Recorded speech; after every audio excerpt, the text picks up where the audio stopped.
Welcome back to Loose Talk. We're here this week in South Beach, Miami, the largest city in one of the 2 or 3 most important swing states for the upcoming November election. And in 2008, Florida was a major part of the national sweep that Obama had to win the White House.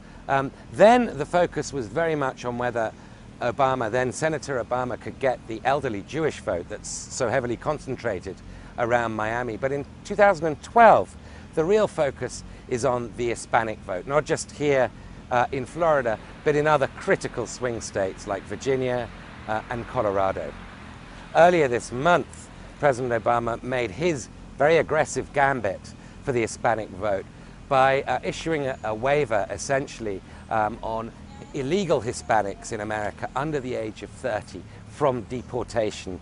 Up to 1 million could benefit from this waiver. And then last week, both candidates spoke at what is the most important annual Latino convention here in Orlando, Florida, in their bid to try and woo the Hispanic vote.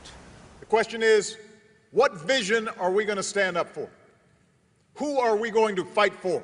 So the really key question facing Governor Romney is that given the very hard line he took on immigration during the Republican primaries, where he even talked about the self-deportation of America's estimated 11 million illegal aliens, can he tack back sufficiently to the center to persuade Hispanics he didn't mean what he said?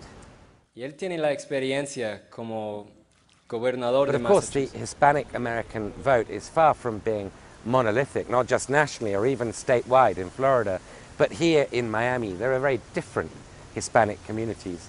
Just a short while away from here in Little Havana, Cuban Americans and Cuban exiles would be the first to point out there are very many different kinds of Hispanic voter.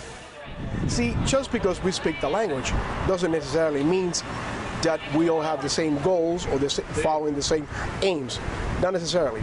I think that Mexicans are pretty much have their own problems that they're trying to face and deal with as we do. We Cuban Americans in Florida, we do care about the national elections and the local elections, but more than anything else, we're looking southbound. We're always looking 90 miles away from Key West. But, like I said before, we also have to send our kids to school and we have to pay taxes here. Even if Mitt Romney is able to come up with some kind of effective riposte to President Obama's deportation waiver, he still risks alienating his base.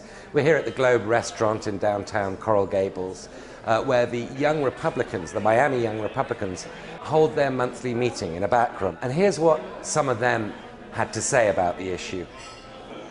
It's surprising how much Hispanics actually do agree with the Republican Party.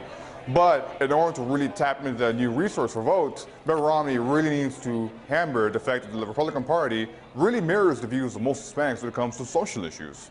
And finally, I think he needs to visit the Hispanic community, not just sending his deputies out to the field, but himself going to the Latino community. I think the impact of the immigration issue in the Hispanic population, the Hispanic voting population, and the population in general is overstated. No matter what your point of origin is, you have the same concerns at the end of the day. Immigration is something that factors into it, but I don't know that it'll play the role that everybody thinks it does.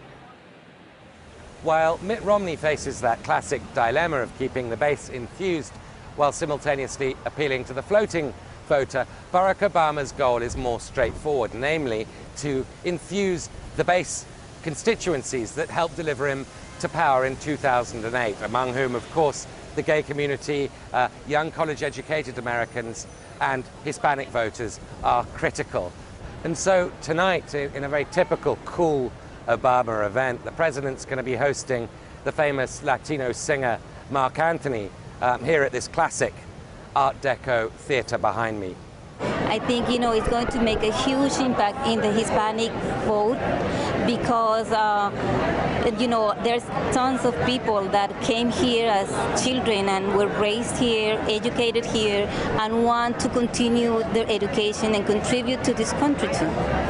What about Governor Romney? Do you think he can regain credibility with the Hispanic communities? I don't think he can, because he never states a position. He bounces from one middle position to another middle position that he never, exactly states what he thinks about the issues. And, he takes a convenient position every time something happens. So I don't think, he's going to get any votes from the Hispanic community. Which brings us to our odd moment of the week. Last weekend, Mitt Romney held what became known quickly as the Republican Palooza, a vast fundraising event for people who'd either personally given $50,000 to his campaign or raised $250,000 in Park City, Utah, home of Mormonism and, of course, a solid bastion of republicanism.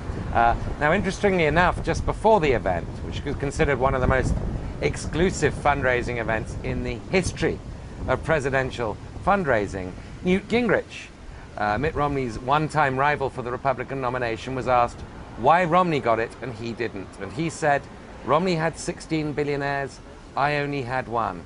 Well, most of those billionaires were with Romney in Utah. See you next week on Loose Talk.